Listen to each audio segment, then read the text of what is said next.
Alright, what is good, ladies and gentlemen? It is the Master Reviewer back again with another review, and today we are doing a review for Casablanca. This is not a rewatch for me. This is the first time I watched this movie, and going into it, I was very much wondering how it would be, because I'll state this now. My favorite movie of all time is Singing in the Rain. I mentioned in the first video on this channel, I did mention that movie, but I didn't mention that it is my favorite movie of all time. I like it a lot. I one time on a plane flight, I watched it like pretty much it was the only movie that I watched on repeat until I got to my destination. It is my favorite movie to watch. It is it's great. I love it, and it was made in the 1950s. Now I also watched Citizen Kane, which I'm pretty sure came out in also like the 1940s, 1950s, and I did not like that one really. Citizen Kane, it definitely was not really a movie for me, and so going into this, I was thinking, okay, is this going to be a Citizen Kane or is it going to be a Singing in the Rain? Like, I don't know what I should expect from this, because it is a movie that takes place and is also it was released like in the 1940s, like around the 1940s, 1950s. So I was wondering, is this going to be is this going to be a Singing in the Rain, or is it going to be a Citizen Kane? So those were pretty much my background with the film, but I finally saw it today, and so let us just get into it, starting off with the characters. So you have Rick Blaine, who is the main character of the film. He is a very kind of neutral guy. He's like not trying to get involved with any of the stuff, the politics going on, and so he runs a saloon in Casablanca. All this takes place there. I'm going to probably talk about the plot and the characters at the same time, because it'll just be easier that way. So you have like Rick, who he works at a saloon. He owns a saloon. He runs a saloon in Casablanca. Casablanca right now is neutral territory. There is a war going on between, it's World War II, so the Nazis are very prevalent, and the French are, this is mainly it's about like the French against the Germans. So he runs a saloon in Casablanca, which is neutral territory, and you have Ilsa Lund and her husband Victor Laszlo, who they're married. They're in Casablanca, and so here's where it kind of it loses me with the plot. It's like it's straightforward, I guess, where it's like you have these two characters, Ilsa and Victor, who they're trying to, I think, escape Casablanca. Victor is like he's the head of the resistance towards the Nazis and stuff. And then I think, so the entire movie is just them trying to get, it's like really confusing, because at the start of the movie you have this guy, you have Ugart, who is also part of the resistance, and he works for Victor, I think, and then he ends up getting arrested and killed. And he had like transit papers that I think he ended up giving it to Rick. So Rick has these transit papers, and so the entire movie, it's like they're trying to get these transit papers or something. And so but it's weird, because it's like they talk about how it's like it was by pure chance that they ended up Ilsa ended up coming to the bar that Rick was working at, because they used to have like they were like dating in Paris when Ilsa thought that Victor had died. So it's really weird, because like they say, it's really coincidental that they happen to be at the same bar, but at the same time, like he has the transit papers that they need. So I'm kind of confused about that. So yeah, in terms of the plot, I'm just gonna give the plot I'm gonna give the ranking score out for this, because I actually want to see what I'll give it. I'm gonna say the plot was like, I'm gonna go with, it was between not good or bad and not good. It's like between a 4.5 to a 5. I'm gonna be generous and just give it a 5. Like I guess it's more so leaning on the bad side, but I'm just gonna give it a 5. I'm gonna be generous with the plot.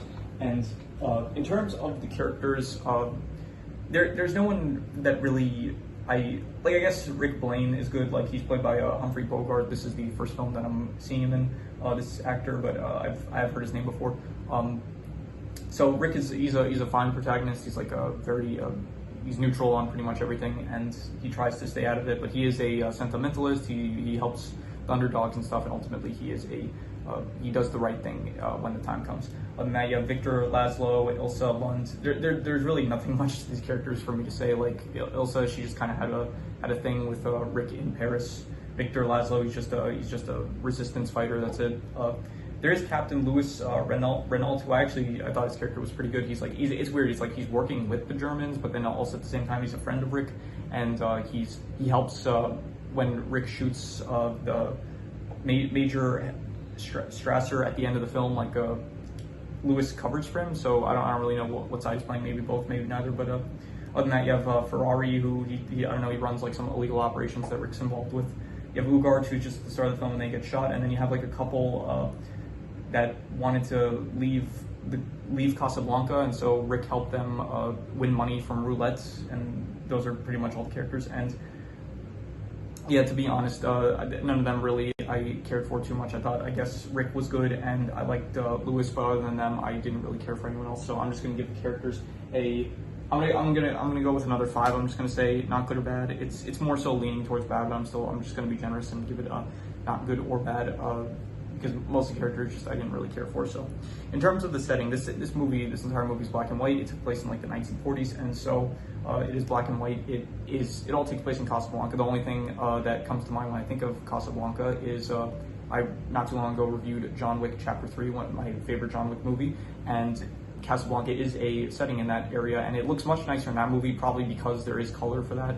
But in this one, it just mainly takes place in like a saloon, like a bar, like a saloon, which it was fine. It wasn't a terrible setting, but it also, I'm just gonna give it another 5. Like, it wasn't good or bad. It was just, I think the color really just held it back from being like better. I feel like if there was some color, it could have looked a lot nicer, and so yeah.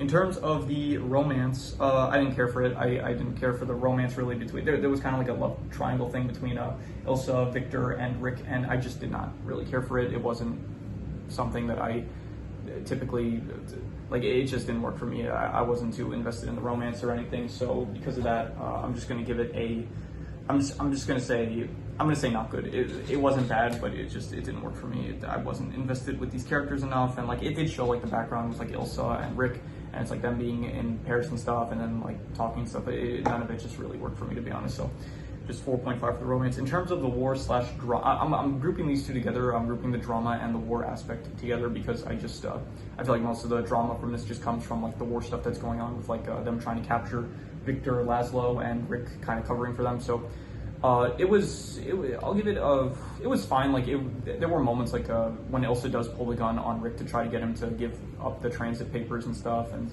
I don't know, when Ugart is running, trying to escape. Like there's a few moments here and there where it's like kind of tense, but so I'll give it like a 5.5, but it's really not anything too dramatic that I was like very much like really like on my, like I wasn't like standing up straight, like watching like intensely trying to see like what's gonna happen next. So in terms of the worst thing, there's just a lot that I didn't really care for this one. But I guess the worst thing about this is, I'm not gonna say it would be my expectations, but because I watched like Citizen Kane, I was kind of like, if I had just watched Singing in the Rain and then I was going to this, I would have had like extremely high expectations, and then they would sadly have not been met. But because I watched Citizen Kane, I was like, okay, 1940 to 1950 movies, like they're not all like Singing in the Rain. But so in terms of the worst thing, I'm just gonna say like the fact that it was kind of confusing at times, because like the clarity was not really great, and it was kind of difficult to follow along what was going on at times. And because of that, I'm gonna say the clarity was I'm gonna say pretty bad. It was pretty bad clarity, so I'm just gonna give it a 3.5 in terms of the clarity.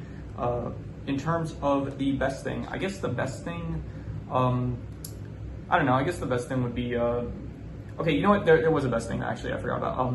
I forgot to mention Sam. Sam's character, he's pretty good. He is the piano player. I liked him, and any time where he's playing a song, I liked. When he played the Knock on Wood song at the start, very very good. And as time goes by, that was like a song that was playing constantly throughout the movie. I liked that song a lot. It was a very good song. So my favorite thing was the music in the movie. Every time that the music would play, I enjoyed it. So I'm going to give the music, I'm going to say here, let me think about this. I'm gonna go with I'm not gonna say, okay, it's between a 7 to a 7.5. It's between pretty good and really good. I'm gonna go with I'm gonna say pretty good. I'm gonna be harsh with this. I'm just gonna say the music was pretty good. And yeah. Anyway, though, I don't really have any extra notes I haven't already said, so I'm going to do the calculations. So King Crimson.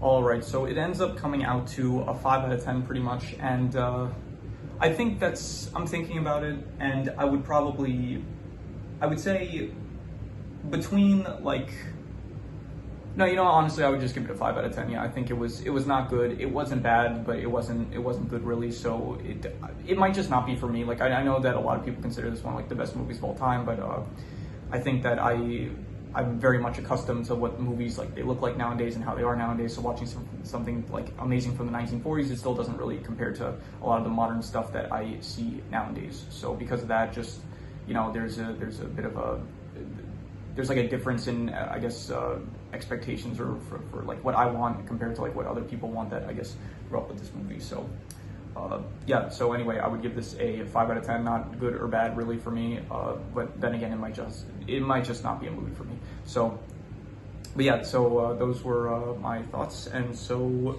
if outro, if you have any recommendations, anything that you want to recommend, movies, shows, anime, video game stories, anything that you want me to review, then leave it in the comments and I will maybe possibly check it out. But with that said, that is pretty much all there is to it, so let's leave it at that.